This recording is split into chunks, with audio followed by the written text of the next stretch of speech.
We need a government which can have powerful levers to pull or buttons to press or whatever the image you want is. Trouble with the Welsh Government, of course, it doesn't have lots of levers or buttons, does it? And that's the reason that it can't accomplish as much as it would like to.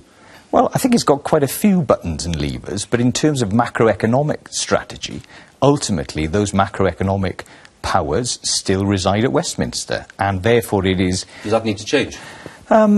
Certain things, devolution will evolve over the next couple of years, there's no doubt about that. There may be, we've got silk coming out in the next 10 days or so. That's obviously going to lead to fresh discussion about whether further tax varying powers ought to be devolved to Wales or whether some of the minor taxes, if you like, might be devolved. Well, macroeconomic policy, I don't need to tell you this, clearly includes tax-raising powers. And as far as the Welsh Government is concerned, there is a certain body of opinion that says that those tax-raising powers should, or tax-varying powers, should be brought to Cardiff. I'm intrigued to know what your view on that is.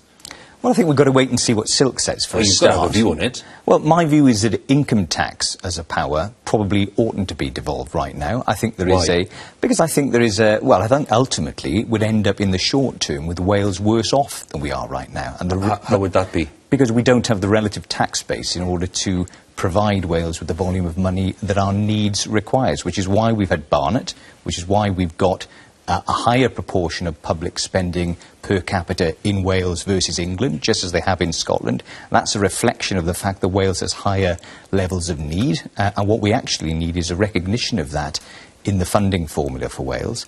Now, smaller taxes, I know that's something that Silk is going to come out about, whether that's stamp duty land tax or whether that's the aggregates levy, APD, air passenger duty, those are all on the table. But you'd be happier with those?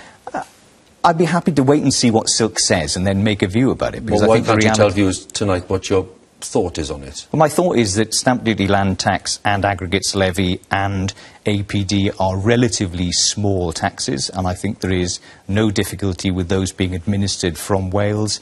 And as we saw from the announcement on borrowing this week, one of the things that might unlock is a capacity and a willingness on the part of the Treasury to allow Wales to borrow for much-needed investment in infrastructure. Does it make sense to talk about borrowing powers if you're not also talking about corresponding major changes in terms of tax varying powers? Why use one route and not use the other at the same time? Well, Scotland has borrowing powers, of course. Northern Ireland has borrowing powers. Local government has borrowing powers. So you could say that all they're doing, if Silk recommends, or if the government agrees actually to borrowing powers, is correcting an anomaly in the devolution settlement. That's certainly my view, and I think that's the view of Carwyn Jones and the government here in Cardiff. Once you get into the question of income tax and radical changes like that, then I think we've been very clear.